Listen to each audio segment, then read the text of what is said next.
Ambition was launched in 1999, the age of 5 terrestrial TV channels and dial-up internet. Back then, the options were far fewer, and the old folks swear that the shows were better. Ambassador have stuck with the count them on one hand channels, but have they stuck with the quality programming too? I'm taking you back in time to find out. Here, ladies and gentlemen, we go.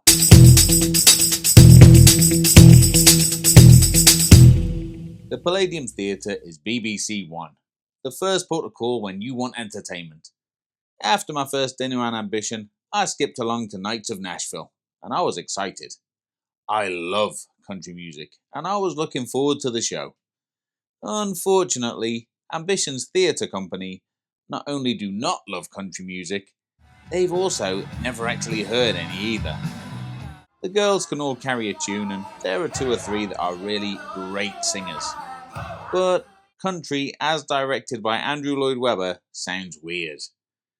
When I heard the guys sing, I thought, okay, these guys are dancers really. But then I saw them dance. The high point is Jolene. Whilst I was watching it, I wasn't sure if I liked it or not. It was way odd. On reflection, I loved it. The low point, apart from every time one of the guys tried to sing, was one of the dancers, who irritated the life out of me.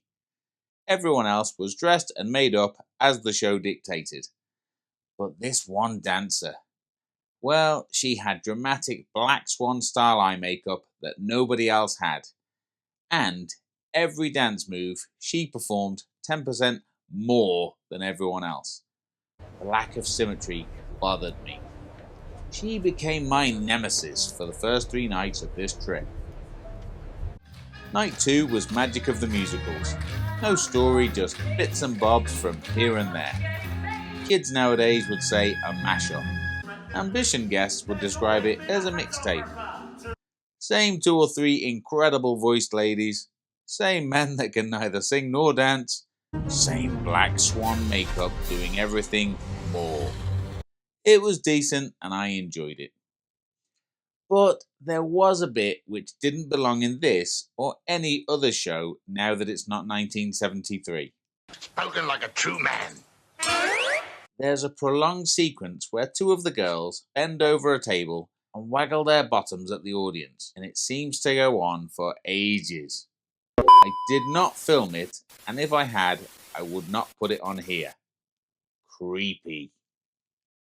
On the 3rd night, I waddled along to the Palladium after dinner, to a show featuring a 50-year-old man who shocked everyone, first by telling us that he's 23, and then by singing so incredibly that when he performed Nessun Dorma, I honestly thought I was going to cry.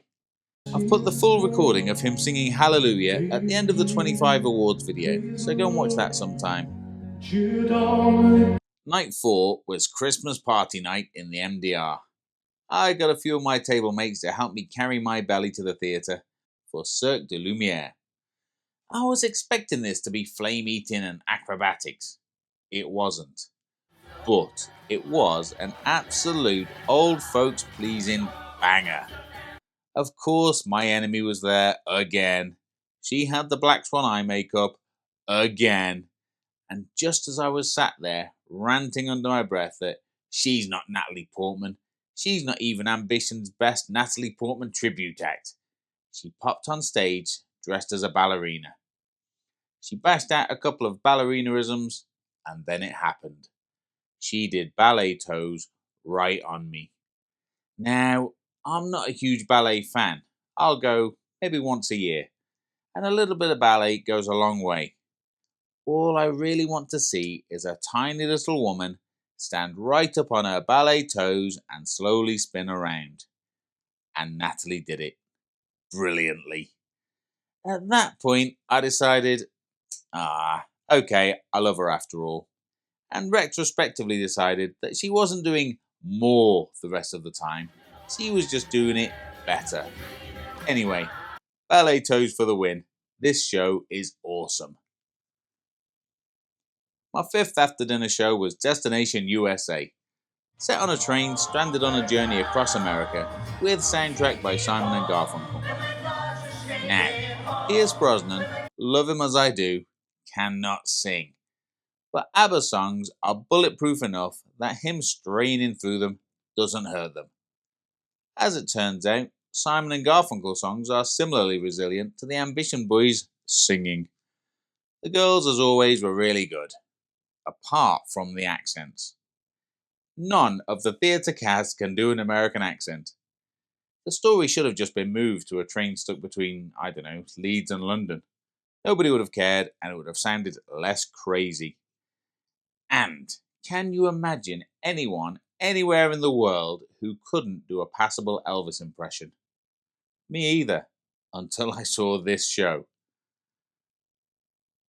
The last night was a repeat of the musical show, and having had numerous conversations with my new BFF about ballet toes, I saw it again just in case she slipped a quick pirouette in for me. She didn't. The Palladium Theatre, all in all, gets a solid 7 out of 10. The Clifton Lounge is BBC too.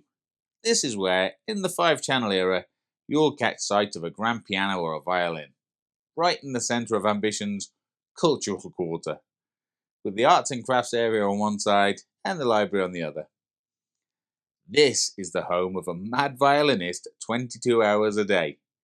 But it's background music, not a Bond gig. Bond, what am I saying? Ambition guests haven't heard of Bond. It's not a Nigel Kennedy gig. I had many a black coffee here, and the entertainment here is pleasant and unintrusive. 6 out of 10. Pendennis is where Ant and Dec would be if they got a gig on board. It's ITV. Covers of songs everyone knows from The Pianist, and some cheesy jokes. On purpose, he's not just rubbish.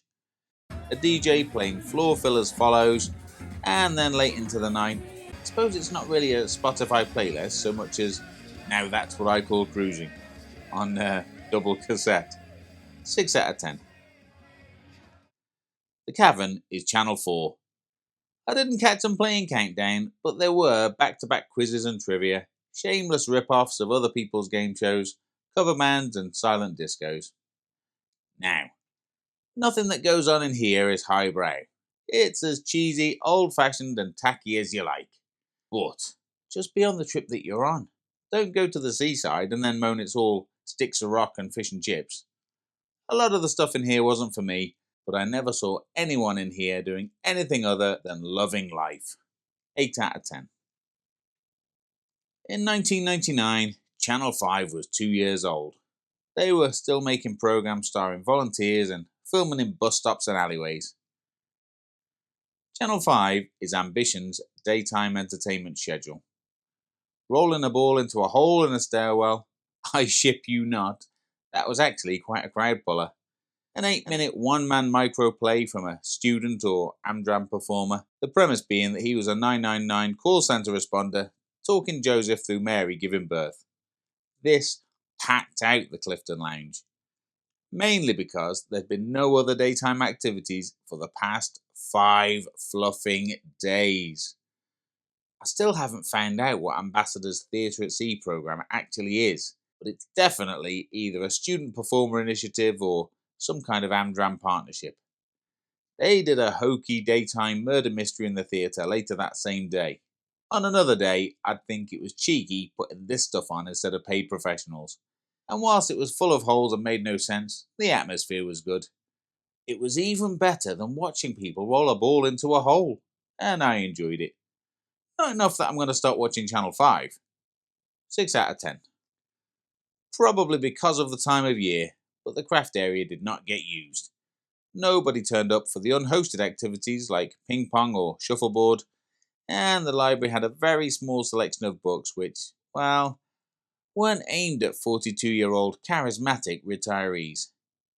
I suppose what I'm getting at is this. Bring a book or some sleeping pills to get you through the days. The nights are enjoyable if you embrace what ambition actually is.